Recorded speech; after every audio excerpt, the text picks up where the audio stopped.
کتاب حراسة الفضیله از آن علامه بکر ابوزید رحمت الله علیه را اختصار کردیم. از این اختصاری که کردیم چند جمله های برای شما به قدر امکان نقل کنیم. کتاب حراسة الفضیلت را زیاده از یک مرتبه خوانده برآمدیم و مختصر کردیم. واقعا این کتاب سال 2001 الان 2024 باشد، 23 سال این جانب کتاب داشتیم، ولی اکنون فرصت آمد که و پررگی چند مرتبه خوانده برآمدیم و مختصر کردیم و برای شما بعضی از آن این مختصر را نقل میکنیم. الله سبحانه و تعالی در سوره نساء میفرماید: الله یرید ان یتوب علیکم و یرید الذین یتبعون الشهوات ان تمیلوا میلا عظیما. الله تعالی میخواهد توبه شما را قبول کند. الله تعالی میخواهد که شما از گناه های پیشینتان توبه کنید و الله توبه شما را قبول کند. و یرید الذین یتبعون الشهوات، آنهایی که پیروی از شهوات دارند، فقط غلام خواهش نفسهای خیش گشتند، از یهود و نصارای و از مشرکین و از آن مردم گرفتاری به زنا، ان تمیلوا میلا عظیما، اینکه شما به سوی آنها میل کنید. یعنی اونا میخواهند، فاسقهای و فاجرهای و کافرها میخواهند که شما مثل آنها باشید. الله میخواهد که شما توبه کنید و پاک شوید. این آیت را در ابتدای کتاب ذکر کردند. بعد از آن علامه رحمت الله علیه گفتند که این هذه رساله خلاصه انتخلتها، گفتند که این رساله نامش حراسة الفضیله مانند. چی معنا دارد؟ هر دوشم در زبان تاجیکی هست. حراست به معنای حمایه، پاسبانی. فضیلت این تمام خصلت های نیک، پاسبانی کردن و حمایه کردن خصلت های نیک. از جمله خصلت های نیک این پاک بودن از فاحشه. از جمله فاحشه از کشادن عورت. عورت مرد از زانو تا ناف، عورت زن تمام بدنش. کسی همه عورت خود را به شخصان بیگانه که کشاد، این الکه فاحشه است. الله تعالی در قرآن کریم نقل کرد از مشرکان عرب که آنها در اطراف خانه کعبه عریان طواف میکردند، بی لباس. مردها روزانه، زنها شبانه. وقتی که با آنها انکار کرده میشد این فعل آنها، این رفتار آنها، آنها میگفتند که ما پدرهامون را در همین راه یافتیم، والله امرنا بها. این دلالت میکنه که الله ما را امر کرده است. بعد الله تعالی اینو دو دلیل آوردن. دلیل یکم این است که ما پدرهای خود را در همین راه یافتیم. درست گفتن. پدرهاشون در همین راه یافتن که اونا روزانه مردها طواف میکردن عریان، شبانه زنها طواف میکردن عریان. واقعا در همین حالت یافتن پدر و بابای گذشتگانشون. والله امرنا بها، الله ما را به این امر کرد گفتند. بعد الله تعالی به این دو دلیل آنها یک دلیل، یک رد گردان. گفت که قل ان الله لا یأمر بالفحشاء، بگو ای پیغمبر صلی الله علیه وسلم، الله تعالی به فاحشگی امر نمیکنه. اونا در گرد خانه کعبه طواف میکردن، عبادت میکردن، از الله تعالی یاری میپرسیدن، الله تعالی را به پاکی یاد میکردند. لیکن الله تعالی گفت که بگو برای آنها که الله به فاحشگی امر نمیکند. لیکن همین مجردی عورت خود را کشیدن را الله تعالی فاحشگی نامید.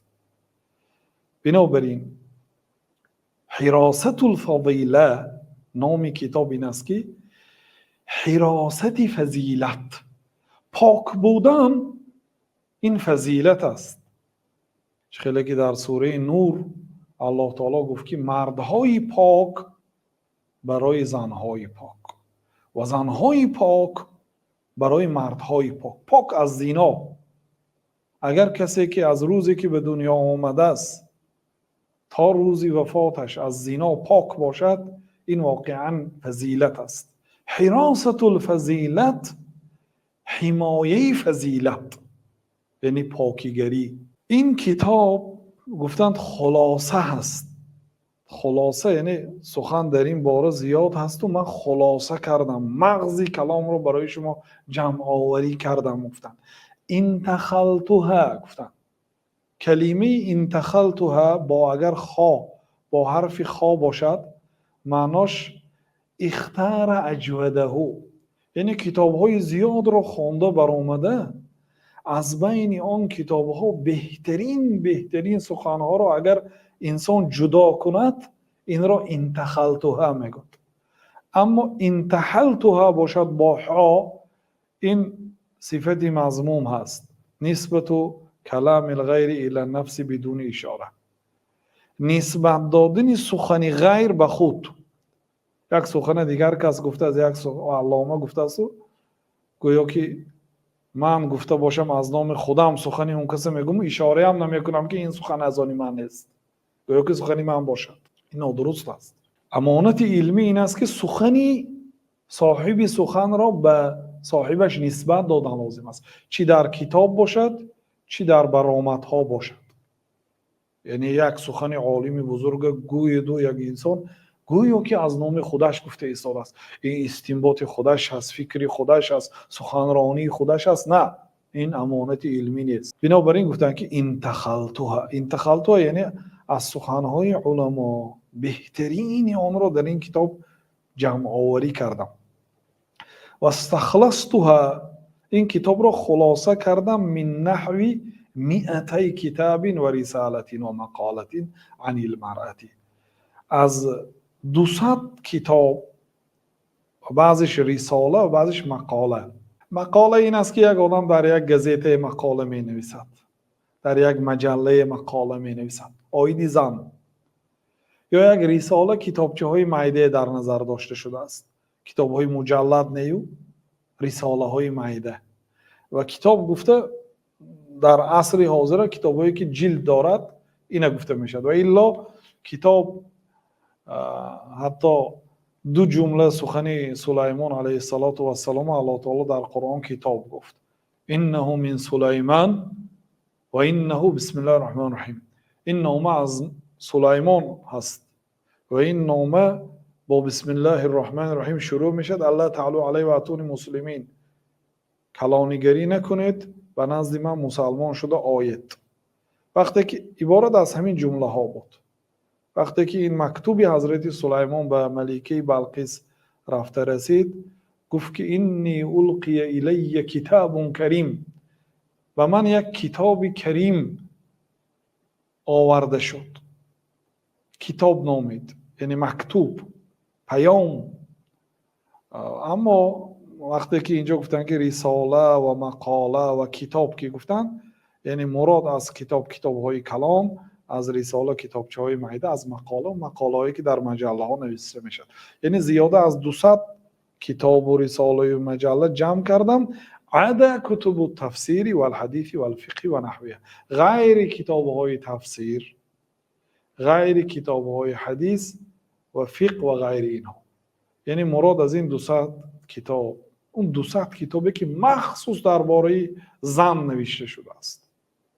اما وقتی که آیات هایی که اینجا میارن یا حدیث هایی که اینجا میارن یا مسئله های فقهی را که ذکر میکنن، اونا از اصول و منبع های خودش برگشتن، اونا حساب نکردن.